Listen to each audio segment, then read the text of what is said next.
ఎంజీఆర్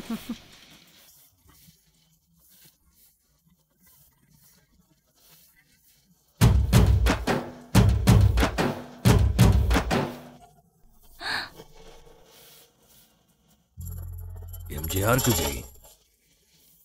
ఏ మనసా, last month మన products order delivery పెట్టారా మరి?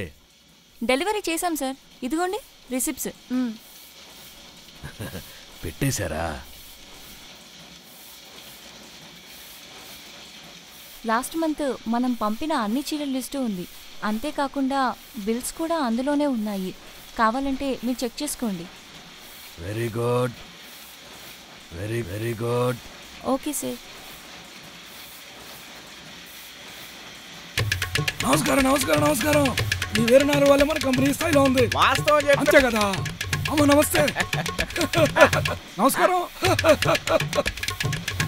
ఏంటి అలా చూస్తున్నావు? నమస్కారం సార్. నమస్తే మేడం. ఇది మనకేసే. ఎందుకు? అరే కక్కుర్తి పడకరా, తీసుకెళ్దాం లేరా సాయంత్రం. ఈ పిల్ల సిమ్లా, ఆ పిల్ల భలే ఉందిరా. నమస్కారం అమ్మ. రే కోటి, దీనికి రిటైర్డ్ అయ్యే వయసు కూడా దాటేసింది. ఈ ముసలి ఇంకా ఇక్కడే పనిచేస్తుందా? రిటైర్మెంట్ ఇచ్చి పంపించేయచ్చు కదా. మామా 15 సంవత్సరాలు వెనక్కి వెళ్ళావు సరే. ప్రతిరోజు ఎంగిల్ తిండి తిని బోరు కొట్టింది. ఒక్కరోజైనా ఫ్రెష్ సరుకు తినాలి. ఒక పని చేద్దామా? ఒరే గుండు, ఈ పాత బైక్ తీసేసి కొత్త బైక్ కొంటే ఫ్రెష్ గా ఉంటది. ఒరే, ఈ బైక్ మనకి ఎంత సేవ చేసింది. వాణి రాణి గీత అందరిని దీని మీద తీసుకెళ్ళి. ఈ బైక్ లేకుంటే ఆ రోజు అంతమంది తిరిగే వాళ్ళమా? ఇదంతా ఓకే. నీ జీవితంలో ఎప్పుడైనా ఫ్రెష్ ఫిగర్ ని పటాయించావా? అటు చూడు. ఏం పిల్ల, నడుచుకుంటూ పోతున్నావు? బైక్ ఎక్కొచ్చు కదా, ఇంటి దాకా డ్రాప్ చేస్తా.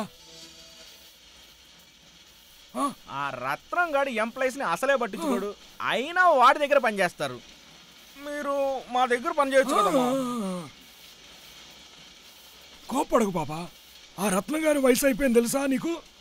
ఆ ముసలోడి దగ్గర ఏముంటుంది చెప్పు పని చేయడానికి? మా లాంటి యూత్ దగ్గర పని చేయొచ్చు కదమ్మా.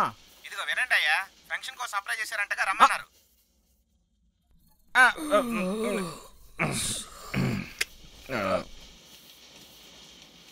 నవ్వుతుందిరా మామా. మన ఇజ్జత్ మొత్తం పోయింది. మనం అప్లికేషన్ పెట్టకుండా ఉండాల్సింది. చాలా పెద్ద తప్పు చేశాం మామా. మన కకృత కొంప ముంచింది. ఇదంతా ఇప్పుడు అనుకుని ప్రయోజనమే లేదు. పదా పోదాం. నవ్వుతుంది మామూలు. రావయ్యా, చూసినాడు పడిపోతావు.